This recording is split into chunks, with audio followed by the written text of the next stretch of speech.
This is Street Smart Women, a series highlighting the inspiring stories of resourceful women entrepreneurs, some with limited formal education, who drive economic growth and innovation in Nigeria and across Africa. Against all odds, these women have built thriving businesses that sustain themselves and their families and contribute significantly to their communities. Welcome again to Street Smart Women, where we celebrate the ingenuity and tenacity of female entrepreneurs. Today, you get to meet two incredible women who show that when passion meets grit, it can forge a thriving business. One's a poultry queen, turning her passion and consistency into a household name, while the other, a fish farming powerhouse who has turned setbacks into comebacks, building a thriving business against all odds. Meet our street smart woman for this week's episode. She is Jane Olaosebikan, a 46-year-old farmer from Ikorodu. I'm Jane Olaosebikan. I'm a farmer, poultry farmer. What started as a hobby for the sake of domestic consumption grew gradually into a small business, particularly during the festive season.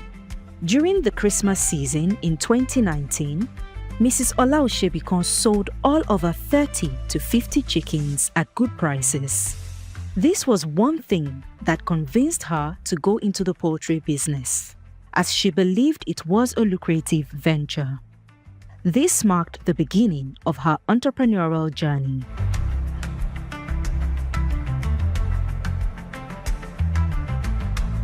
We started like this. We were raising domestic birds just for our consumption. We had about 50 birds in a mini cage. I think maybe 50 or less, 30, yeah, in a mini cage of different broiler, cockerel, and I think noiler. We were intending to, just use them, feed on them whenever we want to cook. But during the Christmas, people will come and say, we like your birds, so they are so nice and big, how much? So that was actually how we started. We sold for that Christmas, that was 6 years ago. Started 6 years ago. We sold and we made a lot of money. So we started, okay, let's be doing it. So we do it quarterly, Christmas, Easter, like that. So any occasion we just do Christmas, Easter, like that. Few months later, things took a new turn for Oba Multi-Allied Farms, as it moved from just rearing chickens to producing eggs in large numbers. Poultry business remains highly profitable, yet capital intensive. Although Mrs. Olaosebikan would have preferred to get a loan to finance the business, her husband was never interested in this idea. Before we got to this level, we were doing it.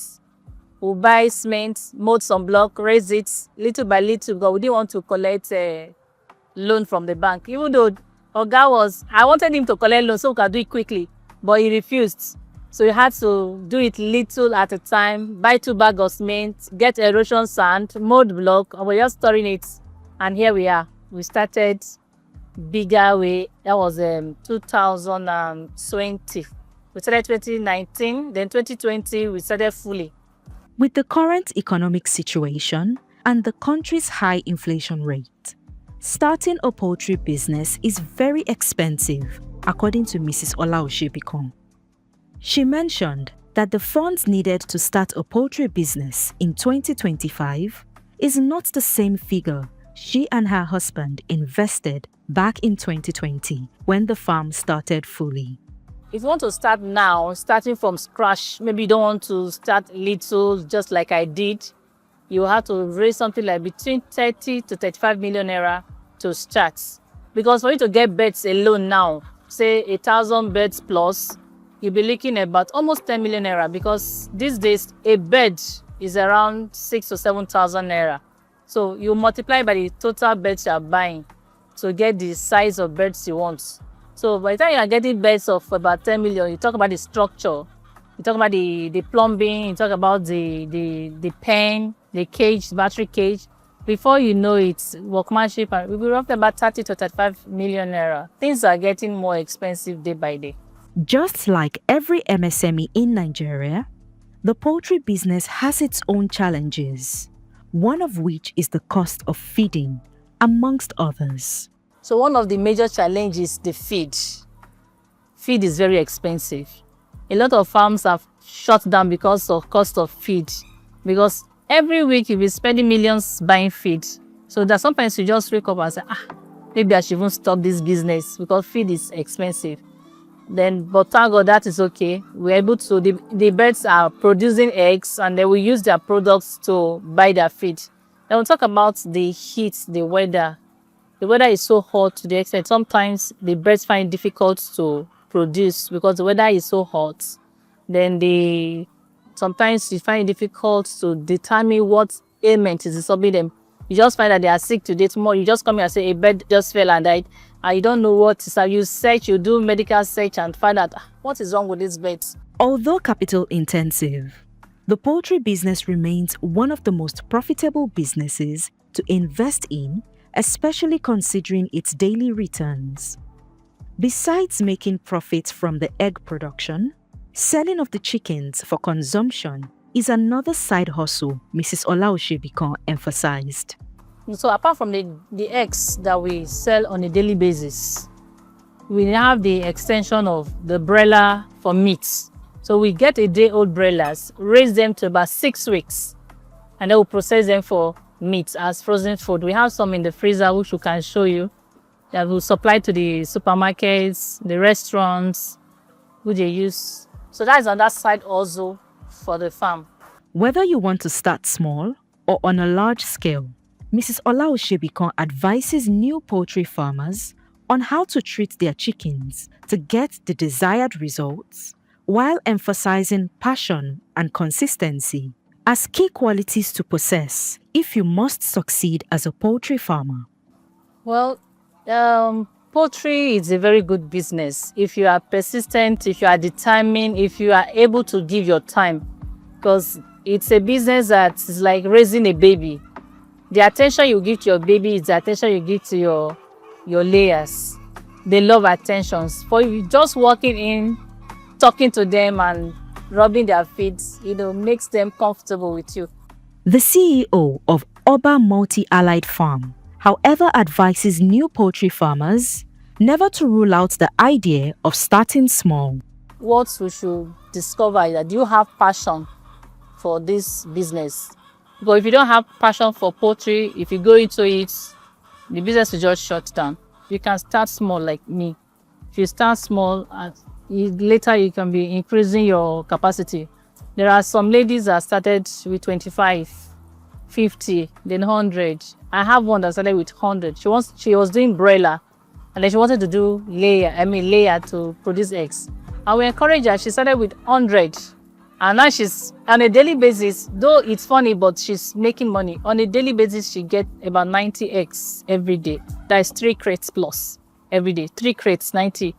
And then imagine somebody getting 3 crates every day, which is about 15,000 naira on a day. So somebody making 15,000 every day. I know you calculate the cost of feed and all that, but at least it's okay. With time, if she's persistent, she'll go increase to 200 and then 500. Before you know it, you have a very big farm. So it is honorable to start small. Mrs. Olaosebikan highlights the importance of doing a survey while understanding the nitty-gritty of a poultry farm business before venturing into it, something the farm manager strongly agreed to. It is good if you can do it because they are very, very sensitive. If you want to enter, you have to dip your leg inside the water. If you don't do that, you may bring in virus. As they are eating now, if they don't drink water, they may likely die if we didn't know that quickly.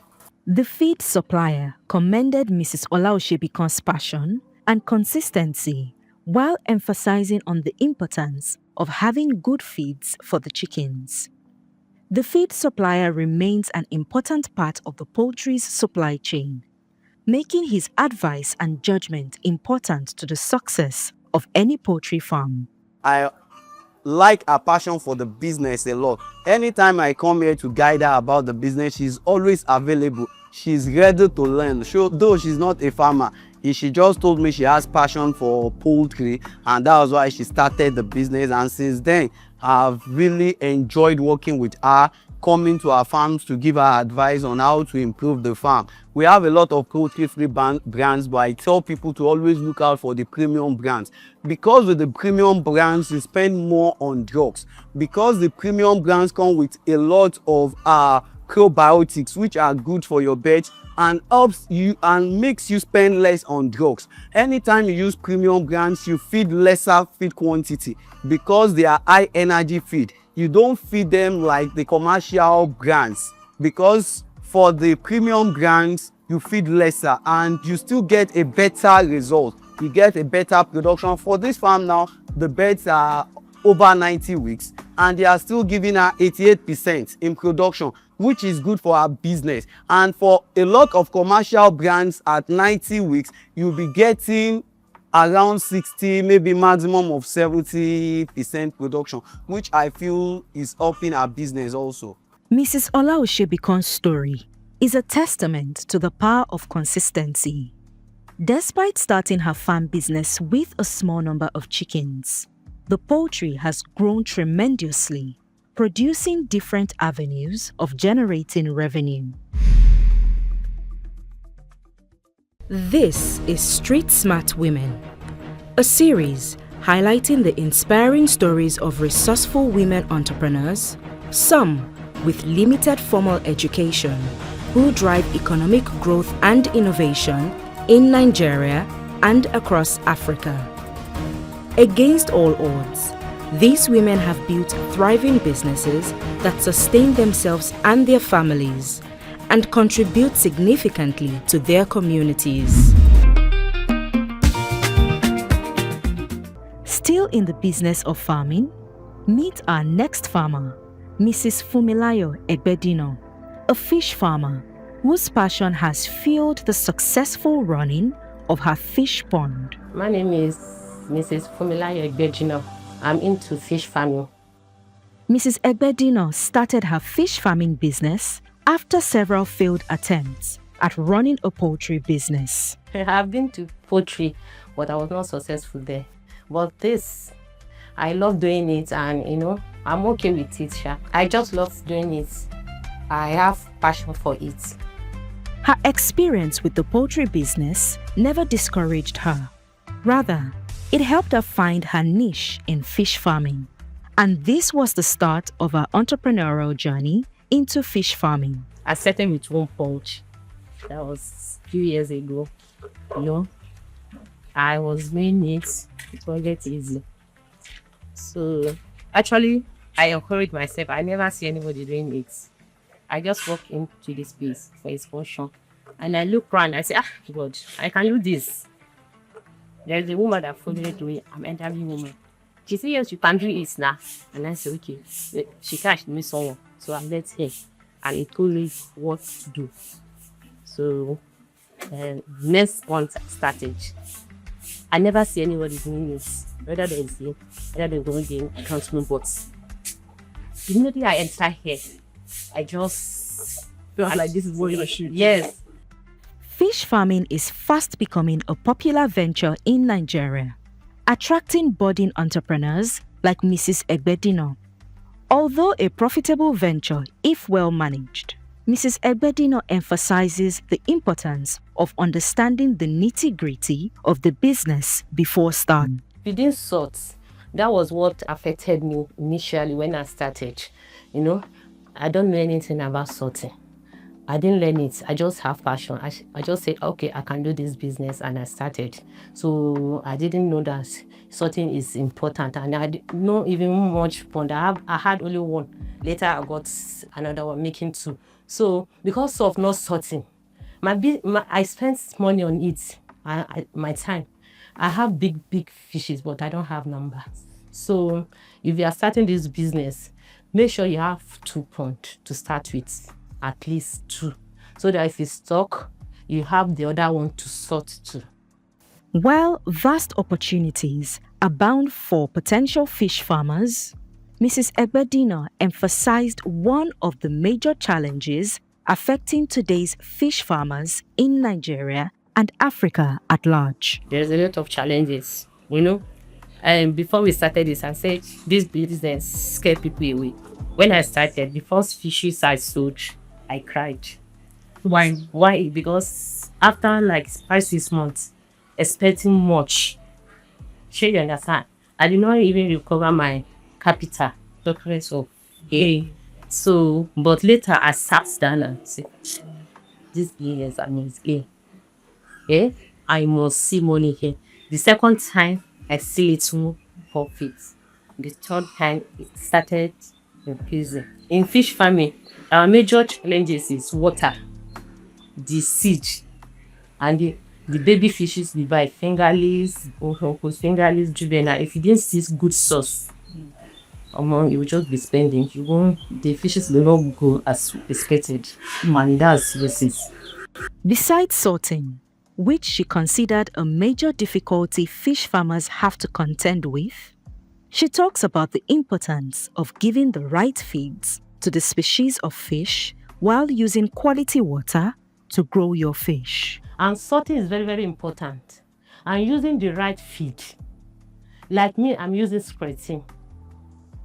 And I'm seeing my results. Some people will do local. You know that the local is not good, but is your local feed rich enough to grow your fish? Yeah, like now, in rainy season, we don't pump water. But dry season, we pump water. Like me, we have stream. I show you our stream. These are my machine. I have 4 machines. So we pump water maybe 3 times in a week, 2 times in a week. But every week, we must pump water at least 2 times in each pond. For some, becoming successful in the fish farming business may require starting over due to the nature of the business. Hence, determination and persistence become a virtue every fish farmer must possess if the company is to yield returns. I used to tell people that all business scare people away if you are not persistent. So you have to be patient. Like the time I sold my first fishes, I said I cried. Sure, you understand? I cried because even my capital didn't return. But I sat down. Nobody advised me. So my advice is, if you are into it, you are not gaining. Maybe you are not doing it right. You should be very close to those that knows about it. Like when I started, I was close to people, to fish farmers. I want to learn from them. Not that I don't know what I'm doing. I just want to learn. So be close to them. And just because you lost for the first time does not mean you will not gain. She advises potential fish farmers that passion and determination are key requirements, as well as paying attention to everyday running of the farm to attain success. There's nobody that cannot do it. Just be determined that you want to do it and love what you are doing. And don't give it to I have a worker and I've just been going up and down without monitoring your work.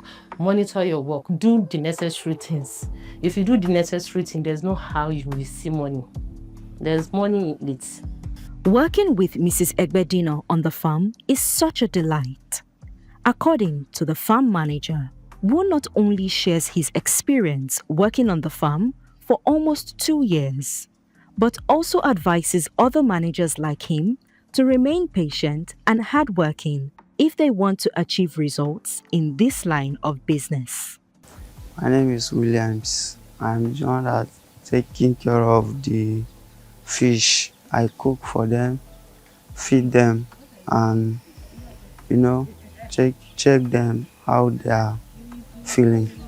She's good, and I like the place. That is why I'm still here. If I don't like it, I will be already gone. You see, this work is hard work. It's someone that have energy and patience that will do the work.